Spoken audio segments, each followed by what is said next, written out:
मंच पर उपस्थित आदरणीय डॉक्टर रमेश पांडे जी, आदरणीय प्रवीण कांत जी और नीचे मंडप में समुपस्थित सभी महानुभाव बंधु भगिनी,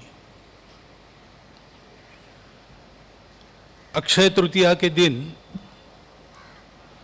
संस्कृत भारती के इस कार्यालय का उद्घाटन प्रणव इस नाम से हो रहा है। ये एक शुभ योग है, हम सबके आनंद का विषय है, उत्साह का भी विषय है।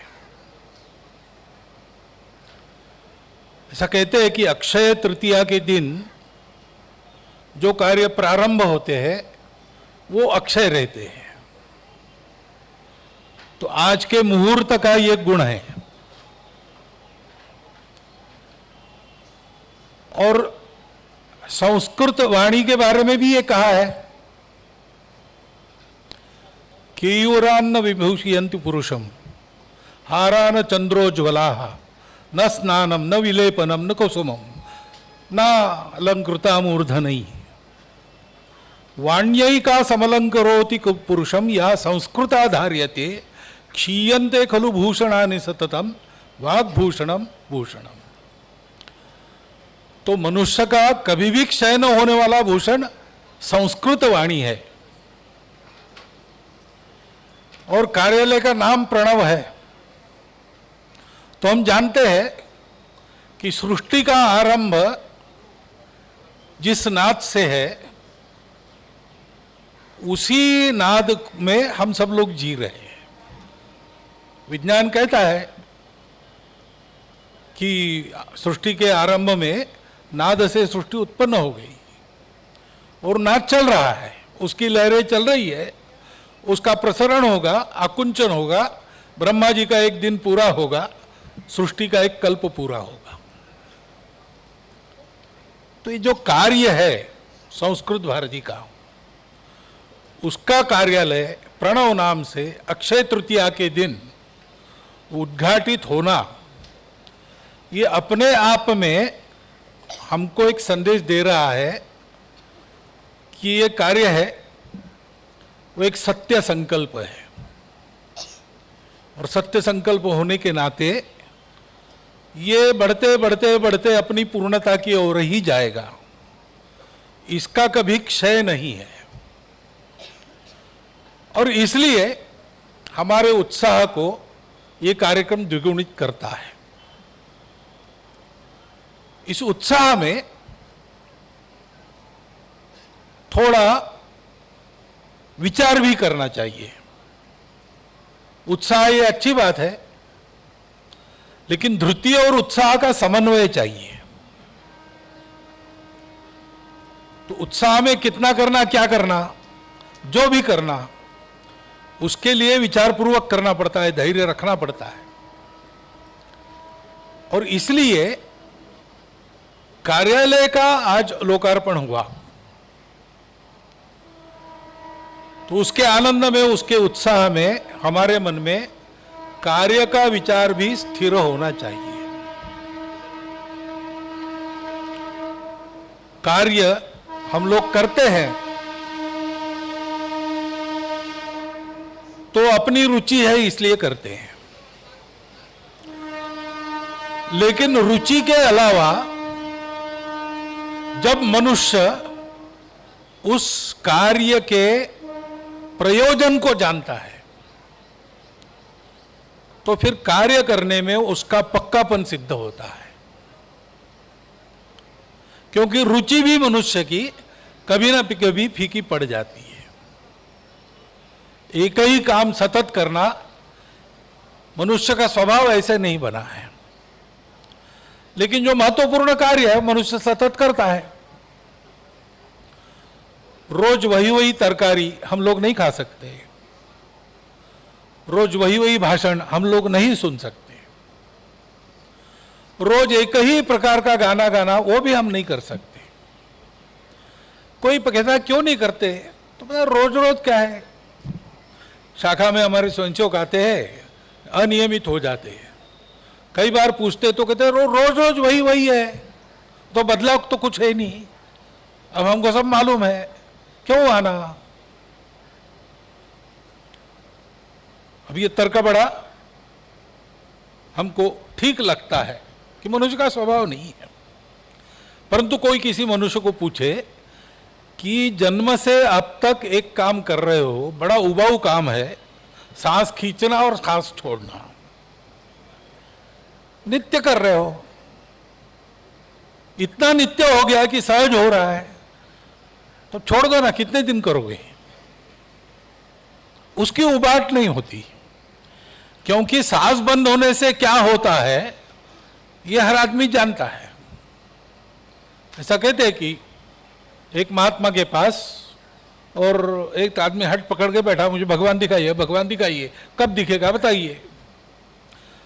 तो सामने गंगा थी, उसको गंगा में ले गए और मुंडी पकड़ के उसका सर पानी के अंदर दबा दिया और 2 मिनट ऐसे रखा, वो तड़पने लगा, हाथ पैर झाड़ने लगा, छोड़ा नहीं, 2 मिनट के बाद छोड़ा। फिर पूछा कि कैसे लगा, ऐसे लगा कि मर जाऊंगा। तो जब तुमको बिना भगवान के ऐसे लगेगा कि मर जाऊंगा, तब भगवान मिलेगा। सारांश है कि कार्य तो नित्य है, कार्य की अवस्थाएं बदलती रहती है। कभी साधनहीन अवस्था में कार्य शुरू होता है, कार्यकर्ताओं के उद्यम के कारण कार्य को साधन प्राप्त होते हैं, धन प्राप्त होता है, कीर्ति प्राप्त होती है।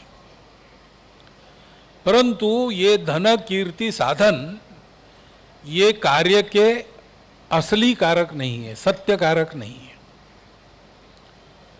कार्य के प्रति कार्यकर्ता की निष्ठा बनती है। वो निष्ठा किस चीज पर बनती है कि वह जो कार्य है उसका प्रयोजन उसको ठीक से समझ में आता है और उस प्रयोजन को वो अपना प्रयोजन इस नाते स्वीकार करता है। संस्कृत के कार्य का भी ऐसा है। संस्कृत एक भाषा है, लेकिन केवल भाषा नहीं है। भारतवर्ष में संस्कृत भारत का प्राण है, क्योंकि सबसे प्राचीन आज भी अस्तित्व में रहने वाली जो परंपरा है विचारों की, जीवन की, संस्कृति की, वो भारत है। और उसका सारा ज्ञान निधि अगर समझना है, जानना है, और समझना ही पड़ेगा और जानना ही पड़ेगा, क्योंकि उसको आगे चलाते रखना है। भारत नाम का जो अस्तित्व है वो केवल भूगोल नहीं है, वो केवल एक पॉलिटिको इकोनॉमिक इकाई नहीं है। भारत एक परंपरा है जिसके आधार पर जीवन चलते रहता है। संपूर्ण सृष्टि के उसके जड़ चेतन घटकों सहित जीवन की धारणा करने वाली परंपरा ये भारत की परंपरा है। उसकी आवश्यकता दुनिया में निरंतर रहती है और उसकी पूर्ति करना भारतीय कहलाने वालों का काम है। अभी भी उनको भारतीय इस नाते संबोधन किया जाता है, भारतीय इस नाते उनका जीवन चल रहा है। इसका कारण है कि उनको ये कर्तव्य पूरा करना है, और इस कर्तव्य को पूरा करना है तो भारत को जानना पड़ेगा, भारत को मानना पड़ेगा, स्वयं को भारत बनाना पड़ेगा। और ये सारा अगर होना है तो भारत को समझने के लिए संस्कृत को समझना अनिवार्य है। भारत में अनेक भाषाएं हैं, भारत की हर भाषा अपनी राष्ट्रीय भाषा है, लेकिन अलग अलग राष्ट्रीय भाषाओं को जोड़ने वाली कड़ी कौन सी है? वो संस्कृत है। संस्कृत जो जानता है उसको भारतवर्ष में कहीं भी रखो, वहाँ की भाषा सीखने में उसको देर नहीं लगेगी। ये उस भाषा का अपना गुण है। और भी संस्कृत के गुण हैं। संस्कृत जानने वालों को उच्चारण की सुविधा बहुत जल्दी बनती है। संस्कृत में व्यासंग रखने वालों को, अभ्यास रखने वालों, व्यासंग तो बड़ा शब्द हो गया, लेकिन संस्कृत में अभ्यास रखने वालों के बुद्धि का विकास एक विशिष्ट प्रकार से अधिक अच्छा होता है। ये सारे सिद्ध बातें हैं, वैज्ञानिक दृष्टि से भी सिद्ध हुई बातें हैं। और इस परंपरा में जो ज्ञान है वो धर्म का ज्ञान होने के कारण समस्त सृष्टि के जीवन की धारणा करना, उसका बिगड़ा हुआ संतुलन वापस लाना, इसकी क्षमता उसमें है। ये सारा प्राप्त होना है तो संस्कृत की अनिवार्यता है। लेकिन अनिवार्यता ये मनुष्य में उत्पन्न नहीं की जा सकती। उसको अंदर से लगना चाहिए। लगना चाहिए तो संस्कृत का परिचय वैसा होना चाहिए। संस्कृत का इस प्रकार का परिचय करा देने का काम संस्कृत भारती अपने जन्म से कर रही है। तो भाषा को सिखाना ये कार्यक्रम है, भाव को मन में उतारना ये प्रयोजन है। भाषा ऐसी है कि इसको मन में उतारने से भारत मन में उतरता है। इस भाषा को जानने से आप बड़े बड़े तत्वज्ञान के ग्रंथ जान सकते हैं, लेकिन वो बड़े बड़े तत्वज्ञान के ग्रंथों को केवल नित्य पढ़ने से या कंठस्थ करने से आप इस भाषा को जान सकते हैं। भगवद गीता है, अब संस्कृत भारती का तो प्रकल्प चलता ही है, गीता सीखने में से संस्कृत सीखना। ये सारे संस्कृत वाङ्मय में ऐसा है ना। तो प्रथम पुरुषी पुल्लिंगी एक वचन का सभी विभक्तियों में कैसा शब्द चलेगा?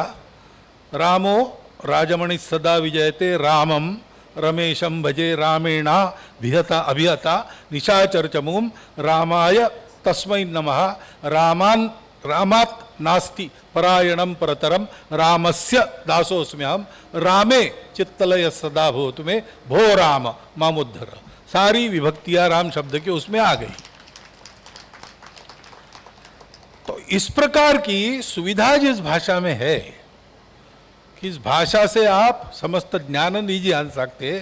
ज्ञान निधि के एक अंगों को पकड़कर आप केवल उसका ऊपर ऊपर अनुशीलन भी शब्दों का करते रहे तो आप भाषा को जान सकते हैं।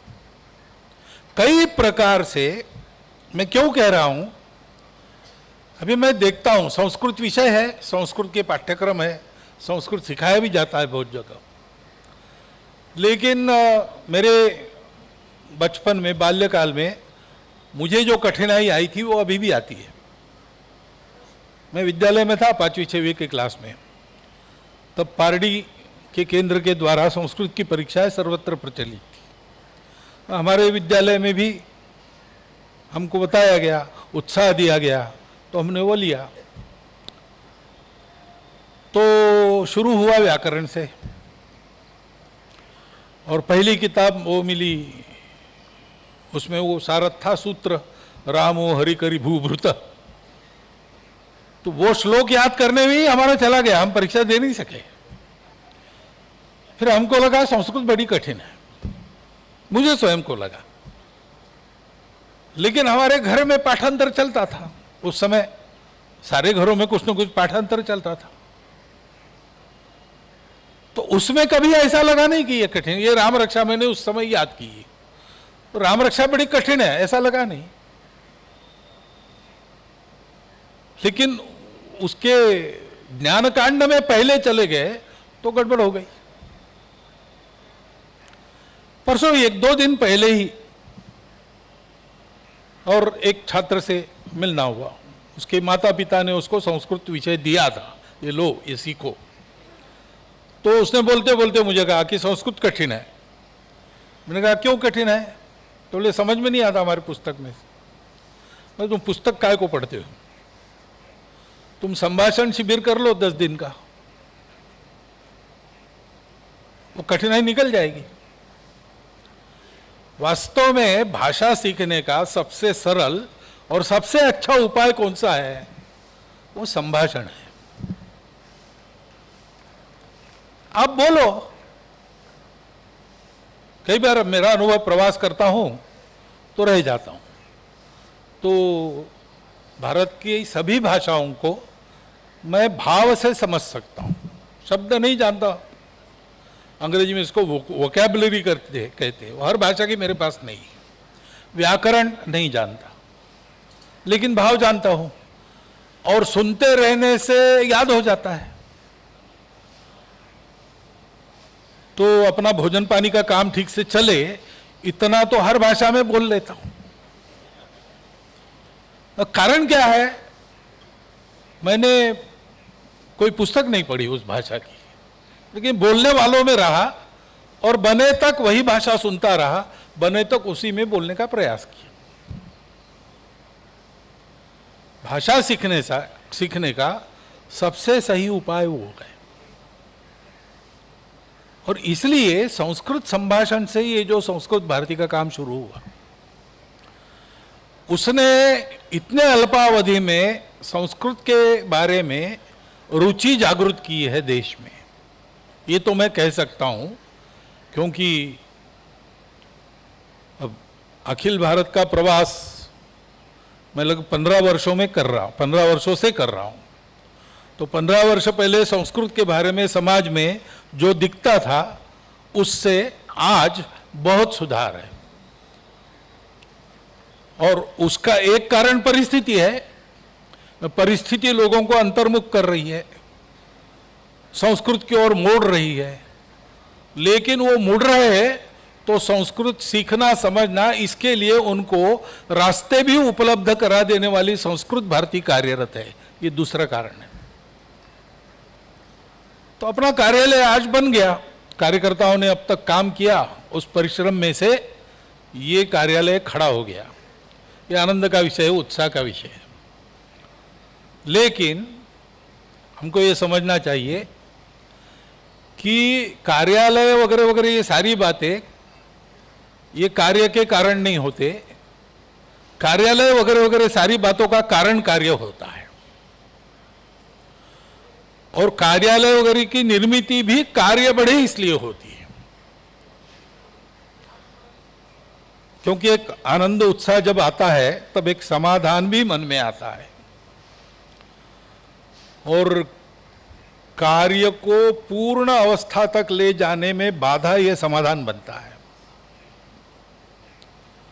इसलिए सबको ये विचार करना चाहिए कि अभी कार्यालय अपना बन गया, बहुत आनंद की बात है। एक तरह से हमको एक संकेत मिल गया कि हम ठीक बढ़ रहे हैं। क्योंकि हम ठीक बढ़ रहे हैं इसलिए हमको सहायता मिल रही, हमारे साधन खड़े हो रहे। परंतु ऐसे ही बढ़ना है तो तरह तरह के उपक्रम भी हमारे चल रहे हैं। अब संस्कृत भारती ने बहुत सारी बातें शुरू की है और सब आवश्यक है। परंतु मुझे लगता है कि सारा बढ़ाते समय नित्य निरंतर संभाषण शिविरों की संख्या, उसमें आने वाले लोगों की संख्या, सब आयु वर्ग के लोग, ये सब बढ़ता रहे, इसकी चिंता हमको करनी चाहिए। क्योंकि संस्कृत भाषा को उसका भारतीय समाज में जो स्थान था वो फिर से अगर प्राप्त होना है तो ये संस्कृत सबने समझना चाहिए। बहुत सारी बातें हैं संस्कृत में ऐसी कि बहुत ही आनंददायक है, वो मन को भी रंजन करती है, ज्ञान को भी बढ़ाती है। ये कितने ऐसे अनुलोम काव्य है, विलोम अनुलोम, तो एक तरफ से आप 30 श्लोकों का काव्य है, एक तरफ से गाएंगे यानी शुरू से आखिर तक तो रामायण है, वो उल्टा गाएंगे आखिर से शुरू तक तो महाभारत है। ऐसे कई प्रकार के मनोरंजक कृतियां सामान्य व्यक्ति आकर्षित होकर भाषा को सीखे, इस गुण की संस्कृत में बिल्कुल कमी नहीं है, लेकिन उसको समाज तक ले जाने वालों की कमी है। ऐसी बातें और नित्य का संभाषण ये लेकर जाना, ये काम बहुत अच्छी तरह बढ़ना चाहिए, उससे सारी बात बनेगी। उसके साथ साथ बाकी भी हमारे जो प्रकल्प चल रहे हैं, वो भाषा बोलने में आ गई तो समाज की हो गई, ऐसे हो जाएगा। लेकिन उस भाषा को विश्व में स्थापित करना है तो बहुत सारी बातें और करनी पड़ेगी। उस दृष्टि भी संस्कृत भारती और बहुत सारी बातें कर रही है, ग्रंथों का भाषांतर कर रही है, सिखाने की शास्त्रीय व्यवस्था कर रही है, अनेक बातें ऐसी कर रही है। वो भी सारी होनी आवश्यक है, परंतु वो होने के लिए पूर्ण अनुकूलता समाज में ये संभाषण चले, इसके लिए होनी चाहिए। उसके लिए अभ्यास आवश्यक रहता है। मैंने कोविद पत्राचार द्वारा उत्तीर्ण किया है, लेकिन मैं अभी ये साहस नहीं कर सकता कि मैं संस्कृत में भाषण करूं। 2-4 वाक्य जोड़ लेता हूं, चाहे तो संबोधन मैं कर सकता था, लेकिन नाटक करना मुझे पसंद नहीं है। क्षमता हो जाए मैं बोलूंगा, परंतु क्यों नहीं, कोविड परीक्षा देने के बाद भी नित्य संभाषण का अभ्यास चाहिए। वो अभ्यास चले, ये कैसे हो और व्यापक हो, सब जगह हो। संस्कृत भाषा का अपना सामर्थ्य है। थोड़ा सा एक थोड़ी प्रस्तावना अगर व्यक्ति को प्राप्त हो गई संस्कृत के बारे में, तो अपने आप वो और अंदर जाएगा, उसके लिए प्रयास करने की आवश्यकता नहीं। परंतु नित्य संभाषण के द्वारा संस्कृत भाषा की ये जो आकर्षकता है, बुद्धि को, मन को आवाहन करने वाला जो सामर्थ्य है, उसका परिचय सारे समाज को देने का काम ये चलना चाहिए। कार्यालय का उपयोग उसके लिए होगा। यहाँ आने वाला प्रत्येक व्यक्ति, जैसे मैंने कहा कि भाषा बोलने वालों में रहने से भाषा आती है, वैसे संस्कृत भारती के कार्यालय में रोज 1 घंटा 2 घंटा जाने वालों का संस्कृत संभाषण का सामर्थ्य बनना चाहिए। ऐसा वातावरण इस कार्यालय में होना चाहिए, उससे होगा। तो कार्यालय में कार्य का परिचय कराने वाला वातावरण रखना, कार्यालय ऐसा हो कि वहां से सब लोग जुड़े। संस्कृत भाषा जोड़ने वाली है, वो भाषा जननी है, वैसे वो संधि भाषा भी है। सारे भारत की भाषाओं को जोड़ने वाली कड़ी संस्कृत है। हर भाषा में 30 या 40% कम से कम शब्द संस्कृत या तद्भव शब्द है। और इसलिए भारत की कोई भाषा बोलने वाला अगर धीरे धीरे बोले, कम गति में बोले और हम ध्यान से सुने, तो भाव अपने आप समझ में आता है, क्योंकि उसमें 30% शब्द हमारे परिचित है। और क्यों परिचित है? क्योंकि वो संस्कृत अथवा तद्भव शब्द है। उच्चारण में थोड़ा फर्क पड़ता है, उतना समझ में आता है सुनने से। और इसलिए इस भाषा का प्रचार प्रसार ठीक से होना, उसके लिए योग्य साधन ये कार्यालय बनाना है। कार्यालय का भवन तो बन गया, लेकिन कार्यालय का वातावरण बनाना है। भवन तो बन ही जाते, लेकिन भवन में वातावरण ये मनुष्यों को बनाना पड़ता है, कार्यकर्ताओं को बनाना पड़ता है।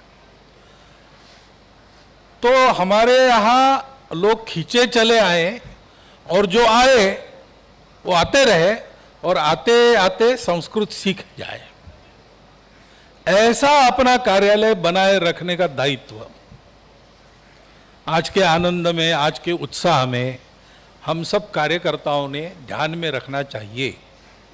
यहाँ बैठने वाले लोगों के निजी व्यवहार से लेकर तो यहाँ नित्य संस्कृत की बातचीत चलने तक, यहाँ से संस्कृत भारती के सारे कार्यक्रमों का सुव्यवस्थित और उत्कृष्ट संचालन होने तक सारी बातों की चिंता करने का दायित्व ये साधन बनने से हमने अपने सर पर ले लिया है।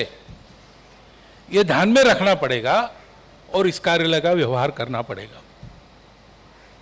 कार्यकर्ताओं ने परिश्रम किया और शून्य से शुरू करके यहाँ तक कार्य को लाया, इसलिए उनका आज का उत्साह, उनका आज का आनंद ये बिल्कुल ठीक है, उसके वो अधिकारी है और अभिनंदन के पात्र है। परंतु अभिनंदन और उत्साह और आनंद के घड़ी में भूल नहीं जाना, याद रखना कि एक कार्यालय अपना बन गया तो अपना कार्य और ऐसा बनना चाहिए कि ऐसे कार्यालय जिसमें से कार्य चलता है वो सब जगह खड़े हो, इतना कार्य प्रगति पर जाए कि संस्कृत भाषा में बोलचाल भारत का हर व्यक्ति कर सके। आपने 10% कहा, वो तो ठीक है, लेकिन 10% से वातावरण ऐसा बनना चाहिए कि 10% के 100% हो जाने चाहिए। संस्कृत भाषा किसी भाषा को मिटाकर अपने को स्थापन नहीं करती, ये उसका गुण है। संस्कृत भाषा भारत में चल रही है, कभी प्रवाह क्षीण था, कभी प्रवाह प्रबल था। संस्कृत भाषा आज भी चलती है। संस्कृत में बोलने वाले कुटुंब है, गांव भी है, परंतु संस्कृत भाषा चल रही है, इसलिए बाकी भारतीय भाषाओं का विकास नहीं हुआ, ऐसा कभी हुआ नहीं और ऐसा कभी होगा नहीं। जैसे अंग्रेजी का प्रचलन बढ़ने से हमारे घर के बच्चे मातृभाषा में गिनती करना भूल गए। और शाखा में खेल खेलते समय हिंदी घरों के लड़के आ रहे हैं, हम 1 2 3 4 कहते हो, समझ में नहीं आता, 1 2 3 4 कहना पड़ता है। क्यों? अंग्रेजी का प्रचलन बढ़ा। ऐसा नहीं होगा। संस्कृत का प्रचलन बढ़ा तो भारत की बाकी सभी भाषाएं समृद्ध होगी और विशिष्ट होगी, क्योंकि भावधारा एक ही है। भाषा भाववाहिनी है। संस्कृत केवल भाषा नहीं लेकर आता है, संस्कृत संस्कार लेकर आता है, भावना लेकर आता है। उसी भावना से सारी भारत की भाषाएं चलती है और इसलिए संस्कृत की भावधारा प्रबल होना सारे भारत के भाषाओं की भावधारा को प्रबल करने वाला कार्य है। अपना ये शुद्ध सात्विक कार्य है, सबको जोड़ने वाला कार्य है। सृष्टि की धारणा करने वाला धर्म मन में जागृत करने वाला काम है। उस धर्म का आचरण करने के लिए आवश्यक संस्कार संस्कृति देने वाला कार्य है। इस प्रयोजन को ठीक समझना है और इस प्रयोजन के अनुसार अपने जीवन को कार्य के अनुकूल बनाते हुए हमको कार्य करना है। तब इस कार्यालय के आज के सुमुहूर्त पर लोकार्पित होना ये अपना फल सिद्ध करेगा। जो अक्षय